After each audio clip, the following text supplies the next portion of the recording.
I am delighted to join you today at this renowned institution, the National Institute for Policy and Strategic Studies, Nipss, a beacon of intellectual excellence and strategic leadership in our nation. I thank the board, management of Nipss for inviting me to be part of today's event. The National Institute for Policy and Strategic Studies has since its establishment in 1979 remained the intellectual powerhouse of our country, shaping policies, refining leadership, and driving the national conversation. The establishment of this gender center represents a bold step towards bringing gender issues to the forefront of every facet of our society towards achieving equity. This project would not have become a reality if not for the foresight of participants of the Senior Executive Course 45, 2023, who conceived,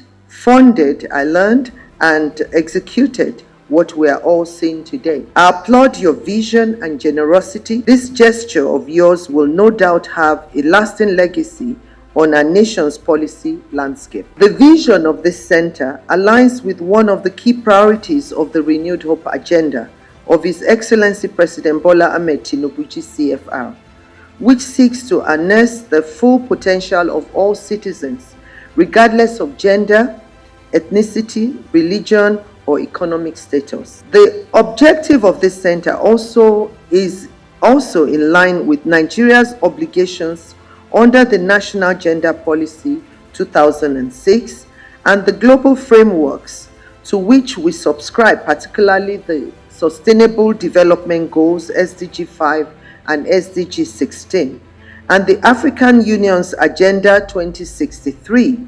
Furthermore, when women are empowered, the whole society prospers. I am particularly pleased that this center's approach includes both men and women, recognizing that inclusion must be a shared national agenda. Actual progress will come when both genders stand as allies working together to dismantle stereotypes, open opportunities, and strengthen our collective humanity. To the future scholars, policymakers, and leaders who will pass through this gender center, I say let it stand as a hub of ideas and actions where innovation blends with empathy and policies are forged with wisdom and compassion. And I pray it will serve as a center of excellence for gender-focused policy research, strategic engagement, and capacity building, nurturing ideas that advance gender awareness and gender-sensitive policy making in Nigeria,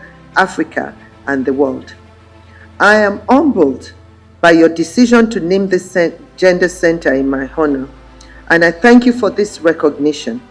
May this center stand as a lasting symbol of our collective resolve to build a stronger and more prosperous Nigeria. It is on this note that I hereby commission Remi Tinubu Gender and Public Policy Studies Center to the glory of God and the benefit of humanity. We have been beneficiaries of her motherly compassion, her love, her empathy in several respects.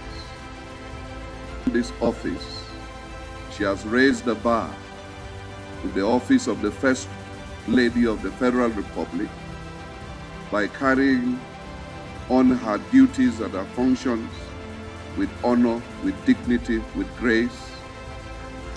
And truly, in many respects, she has touched lives. She could not have made a better choice of an advocate for gender issues.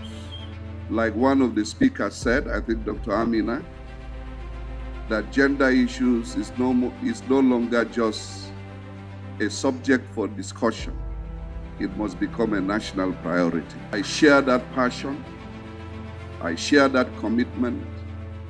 And that is why I supported wholeheartedly the advocacy for special seats for women in the national and state legislative houses. Must take responsibility for gender issues. There must be affirmative action. If not, it would happen. And for me, gender issues is not just about women. As a matter of fact, if the men are not included in the conversation, we will continue to suffer a setback. I want to salute the National Institute of Policy and Strategic Studies for this long overdue initiative to set aside a particular center to deal with gender issues. I can assure you that we'll do all we can to support this great institute.